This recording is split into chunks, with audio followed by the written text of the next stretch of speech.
दिल्ली तक मेरी बात पहुंचा दी गई है। तो कांग्रेस में होती है भाड़ाबंदी, हमारे यहाँ नहीं होती। नमस्कार, राजनीतिक खबरों के सबसे दिलचस्प ठिकाने में मैं रूपेश मिश्रा आप सभी का स्वागत करता हूं। पायलट गहलोत की ओर से बाड़ेबंदी पॉलिटिक्स बदस्तूर जारी है, लेकिन अब विपक्ष में बैठी भाजपा भी इसी नक्शे कदम पर चल पड़ी है। भारतीय जनता पार्टी ने भी बाड़ेबंदी पॉलिटिक्स छेड़ दी है, लेकिन सबसे बड़ी बात यह है कि भारतीय जनता पार्टी इसे बाड़ाबंदी नहीं कह रही, बल्कि प्रशिक्षण शिविर का नाम दे रही है। लेकिन इन सब के बीच जो सबसे खास बात है वो ये है कि जैसे पायलट गहलोत की बाड़ेबंदी में अभी तक ऑल इज वेल नहीं चल रहा है, वैसे ही भाजपा के बाड़ेबंदी में भी ऑलवेज नहीं है, क्योंकि पूर्व मुख्यमंत्री वसुंधरा राजे अभी तक इस पूरे पॉलिटिकल सिनेरियो से दूरी बनाए हुए हैं। क्या है पूरा मामला, उसे विस्तार से समझने के लिए देखिए हमारी खास रिपोर्ट। राजस्थान के सियासी रण को यदि इन दिनों आप एक शब्द में पिरोना चाहते हैं तो इसे बाड़ाबंदी नाम दे दीजिए, क्योंकि राजस्थान की सियासत की तासीर और तकदीर इन दिनों बाड़े से ही तय की जा रही है। जहां आज पायलट गहलोत के बाड़े ने एक दिलचस्प मोड़ उस वक्त ले लिया जब पायलट कैंप के रूठे हुए मंत्री रमेश मीणा मान मनुहार के बाद बाड़ेबंदी के अड्डे पर पहुंच गए। गौरतलब है कि रमेश मीणा पिछले 10 जून से बाड़ेबंदी पॉलिटिक्स से नाराज चल रहे थे, लेकिन आखिरकार कुशल राजनीतिक प्रबंधनों के बाद मीणा मान ही गए। जो समस्या थी, जो मेरी कुछ मांगे थी जनरल, और वो बातें मैंने रख दी हैं इनके सामने और दिल्ली तक मेरी बात पहुंचा दी गई है। जब कोई बात का निर्णय आएगा, रिजल्ट आएगा, तो वो आपको हम बता देंगे। दरअसल जिस बाड़े को लेकर अब तक विपक्ष में बैठी भाजपा पायलट गहलोत की बाड़ेबंदी को पानी पी पी कर कोस रही थी, उसी नक्शे कदम पर अब खुद चल पड़ी है। बस इसका नाम बदलकर भाजपा ने नया नाम रख दिया है, प्रशिक्षण शिविर।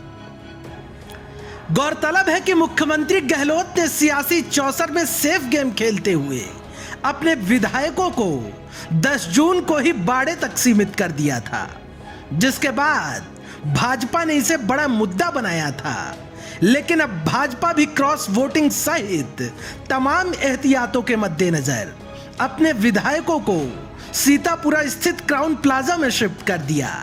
लेकिन इस बाड़ेबंदी पर भाजपा के विधायक कालीचरण सर्राफ का क्या कहना है, उसे जरा गौर से सुनिए। भाई, तो क्या आज यहाँ पे विधायक दल की बैठक है, क्या खास रहने वाला है? देखिए, विधायक दल की बैठक में राज्यसभा के चुनाव के बारे में चर्चा होगी और प्रशिक्षण शिविर जो लगाया जाएगा उसके बारे में सबको निर्देश दिए जाएंगे और सब एक जगह इकट्ठा होंगे। प्रशिक्षण शिविर या इसे बाड़ेबंदी ही नाम दिया? नहीं, बाड़ेबंदी नहीं है, हमारे यहाँ प्रशिक्षण शिविर होता है। अच्छा। तो कांग्रेस में होती है भाड़ाबंदी, हमारे यहाँ नहीं होती। तो प्रशिक्षण में क्या वोट देने का तरीका अभी क्या है कि कई विधायक नए हैं तो उनको पहली बार वोट देंगे, तो वोट का क्या सिस्टम है उनको समझाना पड़ेगा। पूरी तैयारी से आए हैं? पूरी तैयारी से। सुना आपने, विधायक कालीचरण सर्राफ ने साफ तौर पर कहा कि बाड़ेबंदी कांग्रेस की फितरत है, हम तो विधायकों का प्रशिक्षण शिविर लगा रहे हैं। लेकिन खास बात यह है कि कांग्रेस के तर्ज पर भाजपा के बाड़ेबंदी में भी सब कुछ ऑल इज वेल नहीं चल रहा है, क्योंकि जब आज सुबह ठीक बाड़ेबंदी से पहले भाजपा मुख्यालय में विधायक दल की बैठक बुलाई गई, तब पूर्व मुख्यमंत्री वसुंधरा राजे बैठक में कहीं नजर नहीं आई। जाहिर तौर पर वसुंधरा की गैर मौजूदगी सुर्खियों में रही, लेकिन भाजपा के कुछ विधायकों ने दबी जुबान में कहा कि सब सामान्य है, वसुंधरा राजे 18 तारीख से सक्रिय हो जाएंगी। आपको बता दें कि भाजपा ने बाड़ेबंदी की तैयारी पहले से ही कर ली थी।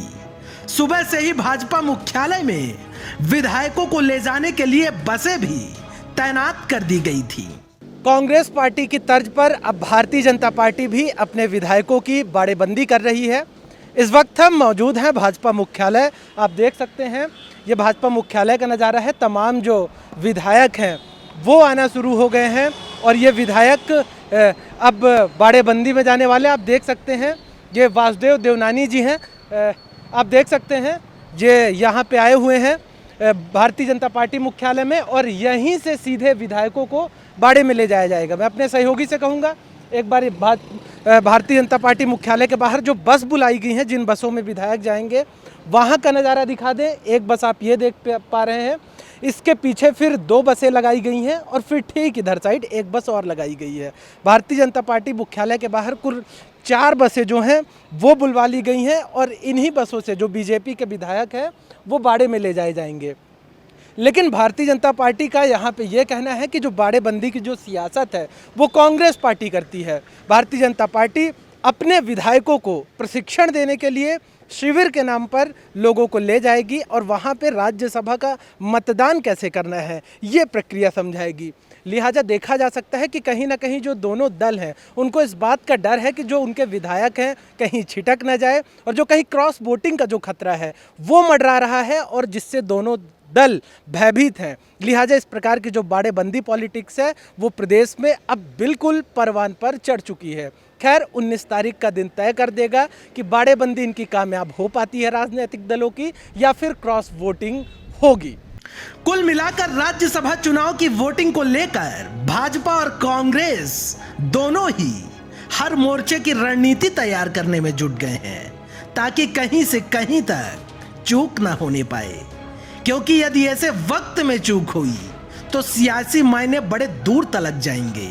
Bureau report, the fact India.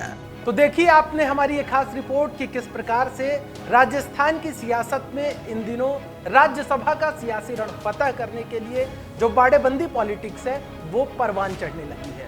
जैसे जैसे 19 जून की तारीख नजदीक आती जा रही है वैसे वैसे दोनों ही दल अपनी अलग अलग रणनीति बनाने में जुट गए हैं। लेकिन दोनों की रणनीति कितनी कामयाब हो पाती है इसका खुलासा 19 जून को आप सबके सामने हो जाएगा। दोस्तों कल फिर हाजिर होंगे सियासत की एक नई दिलचस्प चहल कदमी लेकर। तब तक के लिए नमस्कार।